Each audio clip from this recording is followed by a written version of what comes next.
Hello everyone. Today we are going to see one of the algorithm which is used for finding out the frequent patterns, and that is a priori algorithm. Before moving to the a priori algorithm, we need to know certain concepts such as support and confidence. So let's have an example to get support and confidence. So here, as you can see, a dataset has been provided with the 5 transactions which has items like beer, nuts, diaper, coffee, eggs, milk, and so on. Okay, so item set is set of one or more items. Here beer, nuts are the items, and the set of this would be called as an item set, and k item set would be the number of the items which have into a particular item set. Say for example, if I am talking about 3 item set, so it should consist of 3 items inside it. If it is 2 item set, it should consist of 2 items inside it. Let's talk about support. Support is the frequency of occurrence of an item set X, which denotes how many times a particular item is occurring within that particular data set. Okay, now this support can be absolute and relative. We are going to focus on the absolute support. Okay, next we need to know is confidence. Now when we talk about confidence, it has to be talked about a particular rule. What we are going to do when we find out a particular frequent pattern is nothing but we are going to find out the rules of association between them. So if the rule is X implies Y, indicates here X is a different item and Y is a different item which will exist into a particular data set. If the rule is X implies Y, it should follow a particular minimum support and a confidence, where support would be the probability that a transaction will contain X union Y. So suppose we talk about beer and coffee, that is beer implies coffee, then the support for beer implies coffee will be the transactions where beer and coffee are appearing together. And confidence is the conditional probability that the transaction having X also contains Y. We'll see while solving an example. Now suppose here they have provided the minimum support as 50% and minimum confidence as the 50%. When they talk about 50%, this 50% is the percentage of the number of transactions. So if the number of transactions are 5 over here, 50% indicates 2.5. We'll always stick to a ceiling value, that would be 3. So minimum support would be 3. Okay, and this support we always want into a particular number, a decimal number, whereas a confidence we need into percentage. Now suppose the frequent patterns that they are getting over here is beer and diaper, who's having, they're following the minimum support and minimum confidence probability. So the association rules that they will get from this is beer indicates diaper, or beer implies diaper. Okay, we can find out the support afterwards. And also diaper implies beer. So there are 2 items, beer and diaper. We can go for vice versa and we can form an association rule. And then at the end we have to find out confidence for the rule to check whether the association rule is strong or not. Now let's focus on the a priori algorithm. A priori algorithm, if we talk about, it is basically follows 2 principles, prune principle and join principle. So what is a priori pruning principle that we have to understand? So if there is any item set which is infrequent this by, I mean that this is not following the minimum support criteria. That is why the item is infrequent. So if there is any item set which is infrequent, then its superset should not be generated. So what we generally do in the a priori algorithm is, once we get the candidate set of the items, we check whether they follow the minimum support criteria or not. And if they are not following it, we do not generate as the next item set. So if it is infrequent, whichever item set is combining with that particular infrequent item would not be generated. We'll see an example of this. So how a priori algorithm basically works. So initially we have to scan the database once to get the frequent one item set, indicates that there will be only single item into it. From this we'll be generating k plus 1 candidate item sets from the length k of frequent generate. So what we'll have is one item set, and from that we are going to generate k plus 1 candidate item set. We'll see to it, and then we are going to check whether it is following the minimum support criteria or not. and if it is following, it will go ahead, otherwise the infrequent item would remain outside. And we have to follow this in iterative matter, and once we get, suppose, one item set, next time we'll get two item set which will be generated, then three item set, and so on, the one who is following the minimum support criteria. So here is an example of an a priori algorithm. This is a database which is provided, which consists of 4 transactions, and the items inside it are A, B, C, D and E. So there are total 5 items inside it, and the minimum support is provided as 2.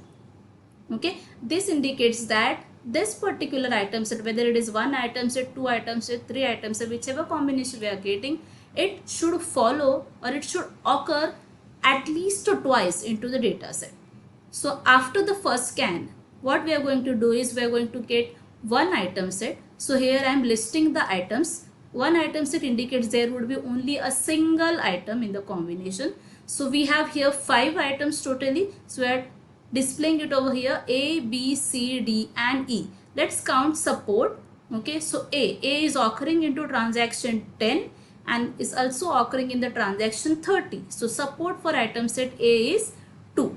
Similarly, go ahead with B, C, D and E. So this is the support that we have got for the particular item set. So A is having 2, B is 3, C is 3, D is 1, E is 3. Now let's check for the minimum support. It's as the threshold they have provided. So support minimum is 2. Now D is not following the particular support criteria. So this would be eliminated. So the thing, we are generated the candidate item set as now A, B, C and E. We have pruned D. Okay, we will not use in the further combination. So from this item set, let's generate the next candidate. Now this would be my 2 item set. Here I have 1 item set. Here I will get now 2 item set for those who are frequent. So let's make the combination. So if I try to make a combination, that is called as a join principle, which is called as a natural join, where the items would be combined. So here A would be combined with B, A would be combined with C, A would be combined with E. So that is why we are having these 3 item sets, AB, AC and AE. Now as it is 2 item set, you have to understand that there would be only 2 items inside a particular item set. Similarly for B, we can have a combination BA. Now BA is similar to as that of AB, so we are not going to write it again. So next would be BC and BE. So we have BC and BE, and for C we have CE. So we have generated an item set. Let's scan the database again to get the support. So if we count the support AB is occurring together inside a single transaction, that is transaction number 13, and that is why we have written the support as 1. AC together is appearing into transaction 10 and transaction 30, that is why the support is 2. So similarly we have listed for all the item sets. Now for this you have to check whether it is following the minimum support criteria or not. Out of this, AB and AE are not following the minimum support criteria, so that would be eliminated. We need to understand that there would be no combination of having D, because D is already listed as infrequent item. So you can check that in whichever item set you have generated, there is no combination having the item D, as it is infrequent. Similarly, when we will make the further combination, we need to understand that there would be no item set having A, B or AE together, because they are infrequent.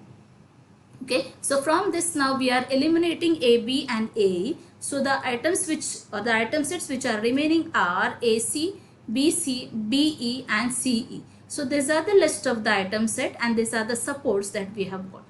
Next thing that we have to generate is again a K item set. We have done with 1 and 2 item set. Now we'll move to 3 item set. Okay, so when we are moving to the 3 item set, you can see that it is L2, and then we are going to generate C3, that is candidate generation for 3 item set. So here, as I have said, it is a natural join, but it's a second step of an a priori algorithm. We have to understand A and C cannot be combined with BC, or it cannot be combined with BE or C, because when it is natural join, the first item, if it is now we are going to form a 3-item set. So the first item should be common, then and only then we can combine the 2-item sets. For example, here BC and BE. B is the first item which is common among them, between them. So what we are going to do is we are going to combine it as BCE. Okay. Then we cannot combine BC and CE, as the last item of this and the first item of this are common. We want the first items to be common. So we are going to form, so there are only 2 transactions which can be combined to have a 3-item set, that is BC and BE would be combined as BCE. Now if we are moving to the 4-item set, we'll stick that 2 items would be common among them, and if it is 5-item set, 3 items would be common, and then and only then you can combine. That you have to understand. Okay, so we have formed BCE as the 3rd or 3-item set of the candidate. Now we'll scan database 3rd time. When we scan the database 3rd time, you have to check whether BC are occurring together for how many times. So as you can see, BC are occurring twice into the transaction 20 and 30. So the support for this is 2. Now when a priori algorithm terminates, the a priori algorithm will terminate here because we don't have any other or the rest of the items with BCE to be combined with itself. So here the a priori algorithm will be terminated. Now as you can see that we have got the items like BCE, or BCE is the frequent pattern that we are getting into a particular transaction. From this we can form an association rules such as B implies CE, B implies C, B implies E. We can also have C implies BE, C implies B, C implies E. We can also have E implies CB, E implies C, E implies B. So this many association rules can be formed out of this. Now let's solve an example of this.